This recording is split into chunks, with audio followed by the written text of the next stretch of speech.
Nah, ketika di awal saya menyebutkan si cantik, saya membaca bahwa ini sebuah program kedepannya dari Dinas Ketahanan Pangan tentang si cantik ini. Ya. Boleh saya tahu lebih banyak tentang si cantik ini, Pak?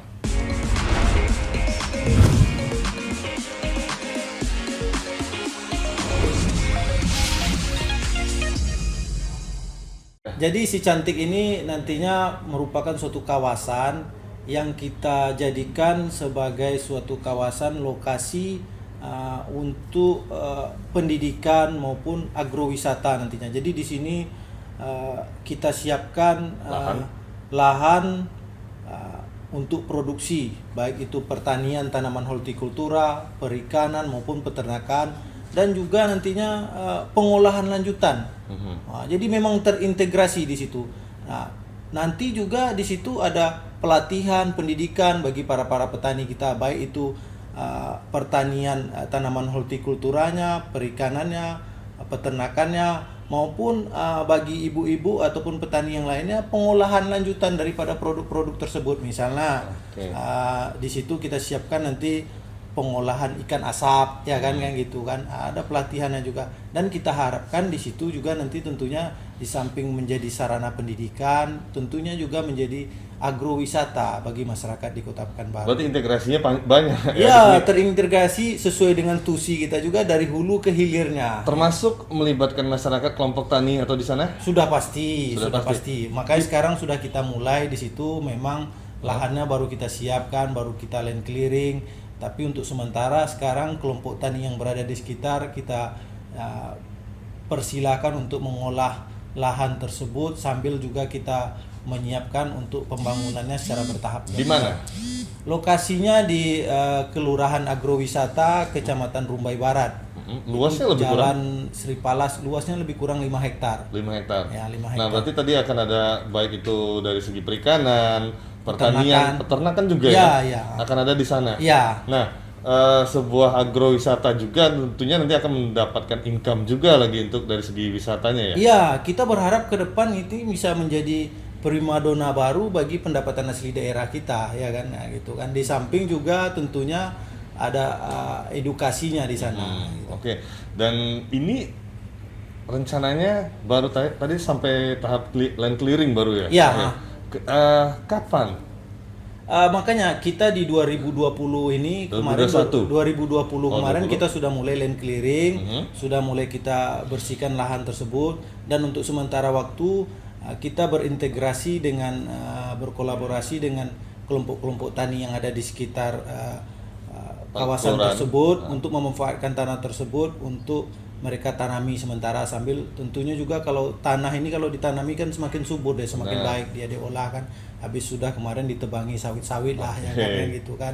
Jadi sekarang sudah petani-petani di sana ada yang menanam cabai, ada yang menanam terung, ada yang menanam pepaya, macam-macam lah, jagung ya kan gitu kan. Dan kita juga secara administrasi sudah siapkan administrasinya semua, sudah kita tetapkan SK Wali Kota, itu merupakan kawasan si cantik, sudah kita siapkan master plan-nya. Untuk itu semua memang yang namanya pembangunan itu kan dibutuhkan biaya yang cukup besar. Master plan yang sudah kita siapkan di situ lebih kurang kita butuhkan anggaran sekitar 24 miliar lebih. Pengajuannya? Iya, pengajuannya 24 miliar. Pokoknya lengkap lah di situ. Berarti bertahap nanti ya, bukan langsung blok 24 miliar ya. Kita berharap ini tentunya dengan kondisi seperti ini, dengan APBD kita yang sangat terbatas ini, kita cari partisipasi dari luar lah, termasuk juga kita lakukan komunikasi dengan pemerintah pusat melalui Kementerian Pertanian untuk bisa mensupport kita lah, membantu di sisi mana nanti, maupun perusahaan-perusahaan yang ada di Kota Pekanbaru. Mungkin ada bisnis to bisnis, B2B-nya ke perusahaan-perusahaan. Yang jelas beginilah konsepnya bagaimana nanti, perencanaannya tentu semuanya tentu nanti kita laporkan kepada Bapak Wali Kota. Tapi yang jelas master plan-nya sudah ada di situ. Bagaimana hasilnya, bagaimana bentuk kerjasamanya nanti, apakah dibangun dengan APBD semua ataupun B2B atau G2G atau bagaimana lah, atau dengan pihak swasta nanti terserah bagaimana. Yang penting bagi kita pemerintah ini kan outputnya lahan itu jadi bisa digunakan bisa masyarakat, memanfaatkan masyarakat dan memberikan kontribusi untuk pemerintah daerah. Itu yang paling utama tuh. Nah, sekarang udah panen atau belum nih Pak? Kalau sekarang kan masyarakat tuh kan kita istilahnya kita Biarkan kolaborasikan memang sudah ada yang panen yang namanya itu kalau nggak salah saya sekitar papaya mungkin udah ya. Bulan 10 kemarin mereka sudah mulai nanam. Bulan 10 sudah mulai nanam. Malahan kayak jagung mereka sudah panen, malah sudah ada tanam baru lagi gitu kan. Ya, kalau jagung Sekarang bulan, ya. cabai sudah mulai panen. Ini kelanjutannya lah. Tapi kita kan perjanjian sama mereka nanti setelah ini bisa kita ansur-ansur memanfaatkannya secara bertahap nanti apakah diansur melalui APBD kita ataupun melalui pemerintah pusat ataupun nanti kalau mudah-mudahan ada investor yang berminat ya kan silakan saja, tapi nanti tetap kita di dalam perjanjian tersebut kalaupun investor tetap petani-petani ataupun masyarakat di sekitar situ karena memang kehidupannya bertani memanfaatkan apa kita ikut sertakan di situ. Oke, baik, terima kasih atas waktunya Pak Kadis dan yang jelas ini sebuah inovasi baru untuk mengantisipasi untuk di bidang ketahanan pangan ya Pak Kadis. Ini salah satu program Pak Wali Kota untuk bagaimana ketahanan pangan masyarakat Kota Pekanbaru ini bisa terjaga dan terjamin lah. Oke, jangan sampai ntar malah kami sebagai masyarakat malah kekurangan stok atau apa, tapi inilah inovasi untuk membantu masyarakatnya ya Pak Kadis. Iya, tapi mungkin perlu saya inikan sedikit.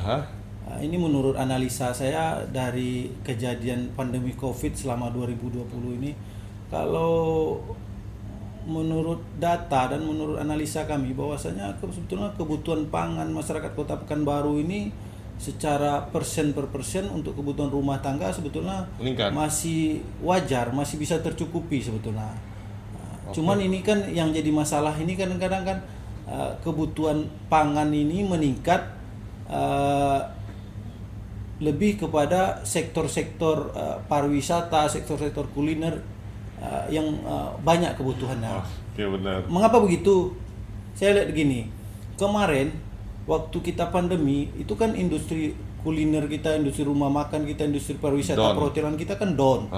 Itu kebutuhan masyarakat normal-normal saja. Harga rasa saya normal-normal saja. Kita monitor harga terus nggak ada ini kan. Mulai di akhir tahun kemarin Desember mulai kebutuhan mulai meningkat dengan hidupnya kembali sektor-sektor kuliner. Sebetulnya ini kan dampak cukup baik juga. Ya kan? Jadi kalau ketika COVID kemarin orang banyak di rumah banyak pada ngemil makan dan lain sebagainya, rupanya enggak ya? Nah, kebutuhan mungkin makan tetap, tapi kebutuhan untuk itu semua untuk lingkungan Kota Pekanbaru masih bisa tercukupi lah di luar padi lah ya kan. Kalau seperti sayur-sayuran lain banyak kok kebutuhan kita bisa produksi sendiri kecuali padi ya. Itu baik, tapi karena industri kuliner kita mulai hidup jadi kebutuhan semakin meningkat lagi. Dan satu lagi mungkin informasi nih Pak, di Pekanbaru ternyata orang yang bilang tidak bisa produksi padi sekarang di Pekanbaru sudah ada yang kelompok masyarakat kita yang memproduksi padi Pak. Serius Pak? Serius, malahan saya sudah hadir sendiri langsung bersama Bapak Kadis Pertanian kemarin untuk panen perdana mereka. Sekarang mereka nanam di Jalan Singgalang Tenayan Raya. Ya, Bukit Barisan. Bukit Barisan? Iya. Saya tinggal di sana loh Pak. Tapi silakan. ya, Pak? Jadi kita masuk Bukit Barisan, tembusnya kan Singgalang itu, simpang itu ada Ikhwan, Sani Ikhwan tuh. Itulah produksinya.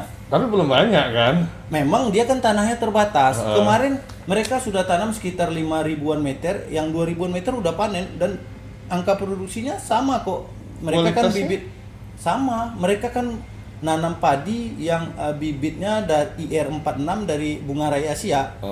Sama jumlah produksinya dengan yang itu. Cuman mungkin kan karena keterbatasan. Makanya saya bilang kalau masyarakat kita di daerah pinggiran-pinggiran tuh masih banyak lahan kosong, kreatif ini bisa. Kan itu kan. Sekarang kan gini, kita berpikiran Pekanbaru ini nggak bisa produksi padi. Itu sudah dibuktikan oleh masyarakat kita, putra-putra terbaik kita di Pekanbaru ini, ternyata Pekanbaru bisa produksi padi. Saya nunggu lagi nih ladang-ladang lain selanjutnya ya itu ya. Nah, itu dia diskusi singkat kita ya bersama Pak Kadis Ketahanan Pangan, dan mudah-mudahan ini bermanfaat untuk semua. dan tentunya program-program dari Dinas Ketahanan Pangan Kota Pekanbaru ini bisa mensupport kita sebagai di masyarakat dalam memenuhi kebutuhan pangan dan tetap dari dinas untuk menjaga kestabilan di ketahanan pangannya sendiri. Nah, kita pamit Pak, terima kasih. Terima kasih, saya sekali lagi mengucapkan terima kasih kepada Aisyah TV telah berkenan hadir di tempat kami ini, paling tidak mensosialisasikan, mempromosikan apa yang telah kami lakukan pemerintah Kota Pekanbaru. Semoga ini bisa bermanfaat bagi masyarakat Kota Pekanbaru. Sekali lagi kami ucapkan terima kasih, kami akhiri. Wabillahi taufik wal hidayah. Wassalamualaikum warahmatullahi wabarakatuh.